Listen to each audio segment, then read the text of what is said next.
And then it calculates your GPR, gross potential rent, for the post-renovated units, and that's in today's dollars. And the whole purpose of this exercise is to generate your gross potential rent and your renovation vacancy, which we will see in the income section below. Okay, moving on to the income section of the underwriting model. We have our gross potential rent, downtime vacancy, all of our income detractors, and then our other income sections. What I want to show you is that the baseline, the income, the gross potential rent, all these values in orange are pulling from that T12 tab based on the mapping that we did. And we could come in and we can toggle between T3 income or T6 income, T12. Based on our analysis of the T12, we could choose what we want to see here. We can also toggle our other income, how we see fit. So it gives you some flexibility as to what you want to use for your baseline. Okay, this is the important part. Gross potential rent for your model. This is the biggest value of your underwriting income and expenses, and it's really important to get that one right. Right now, what the model is doing is it's generating this gross potential rent based on my renovation strategy, my in-place rents, or my market rents, I should say, and my post-renovation rents. And it's escalating those rents over time. It's rolling units from the pre-renovation bucket into a vacancy bucket and then into the post-renovation rent roll.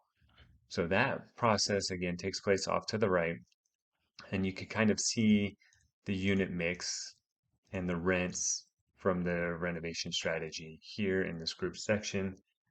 Um, and then you can see your overall gross potential rent per unit per month and how that is being escalated as a result of those renovations. And here's the thing, some models use just a straight input for your gross potential rent per unit per month, and then it calculates your GPR. You can do that here.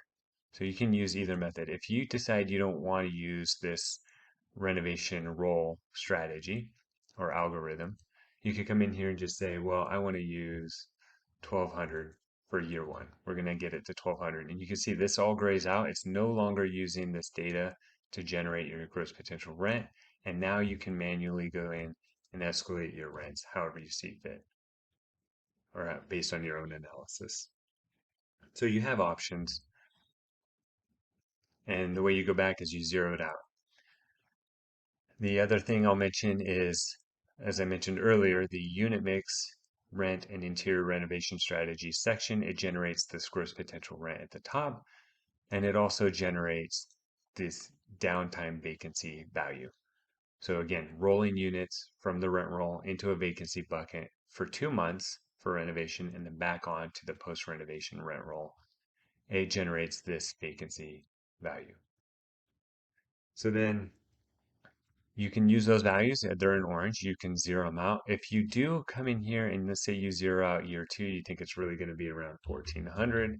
What you're doing is you're going to overwrite the model from year two forward. So you're using the algorithm for the renovation strategy in year one, but now because you've entered a value here, you're overwriting the algorithm and it's only using your value, and it is going to zero out your downtime renovation from vacancy.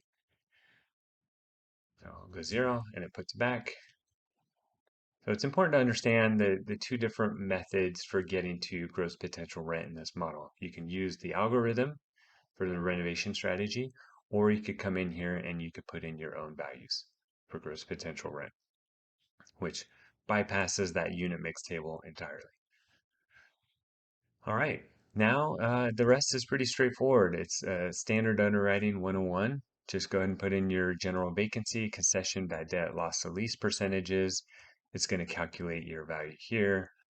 And then you can put in your other income. Really important to keep track of your economic vacancy as you put in these values. And I'll show you how everything else is adjusted out in time. But the purpose of the income section is to really dial in your year one pro forma income. The expenses section works very similar to the income section. We have our baseline because we mapped our T12. We can just toggle from this drop down, whether we want to see T3 expenses, T1, T6, T12. Again, these are all orange cells. You could come in here and manually import this if you choose not to import a T12 or not at all. These values are really here as a reference as you set your year one expense assumptions.